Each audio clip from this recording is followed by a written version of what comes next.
दोस्तों, आज हम इंसान बहुत ही एडवांस हो चुके हैं।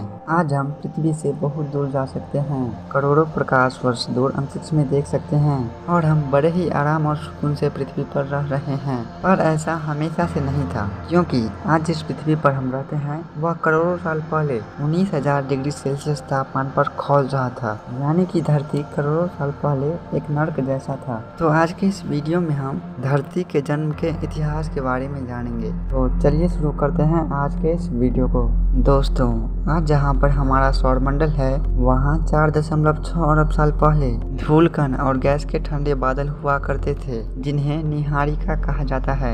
ये नीहारिका ग्रेविटी के कारण आपस में जुड़ रहे थे। जुड़ते जुड़ते उसमें एक बहुत बड़ा विस्फोट हुआ और इसी के कारण जन्म हुआ हमारे सूरज का। सूरज के निर्माण के बाद बचे हुए नीहारिका के कण सूर्य के चारों ओर चक्कर काटने लगे और छोटे छोटे पार्टिकल ग्रेविटी के कारण आपस में जुड़ कर बड़े पार्टिकल बनाने लगे और फिर बड़े बड़े पार्टिकल ग्रेविटी के कारण आपस में जुड़ने लगे और इसी के फलस्वरूप जन्म हुआ मरकरी, वीनस, अर्थ और मार्स का। अब हमारी पृथ्वी का जन्म हो चुका है, लेकिन अभी पृथ्वी का तापमान 1900 डिग्री सेल्सियस है और पृथ्वी पर रोज लाखों की संख्या में एस्टेरॉयड की बारिश हो रही है। वैज्ञानिकों की माने तो आज से 4.5 अरब साल पहले पृथ्वी और मंगल के बीच मंगल के आकार का एक और ग्रह था, जिसे थिया कहा जाता था। पृथ्वी और थिया पर रोज लाखों की संख्या में एस्टेरॉयड गिर रहा था, जिस कारण थिया पृथ्वी की ओर तेजी से आने लगा और पृथ्वी से टकरा गया,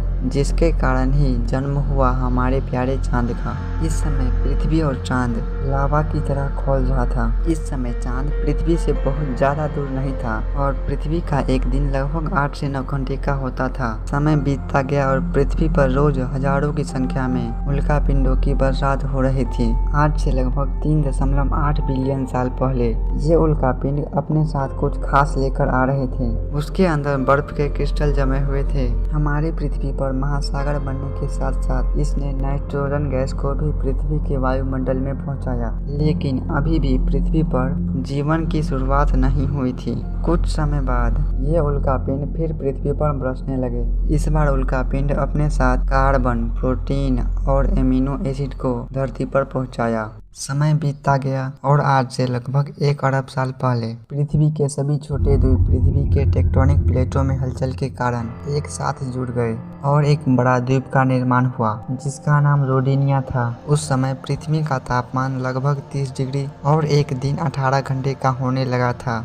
कुछ समय बीतने के बाद ज्वालामुखी फटने के कारण रोडिनिया महाद्वीप 2 हिस्सों में टूट गया और पृथ्वी के अंदर से लावा पृथ्वी के सतह पर आने लगा, जिसके कारण पृथ्वी के वायुमंडल में कार्बन डाइऑक्साइड की मात्रा बहुत बढ़ गई। कार्बन डाइऑक्साइड की मात्रा बढ़ने के कारण पृथ्वी पर अम्लीय वर्षा होने लगी, जिससे पूरा पृथ्वी बर्फ से ढक गया और सूर्य से आने वाली प्रकाश की किरणें पृथ्वी से परावर्तित हो जा रही थी, जिसके कारण पृथ्वी का तापमान बहुत कम हो गया। इससे पृथ्वी पर हिम युग की प्रक्रिया की शुरुआत हो गई। यह युग बहुत लंबे समय तक चला, लेकिन समय बीतने के साथ साथ कार्बन डाइऑक्साइड की मात्रा में वृद्धि हुई और तापमान में वृद्धि हुई।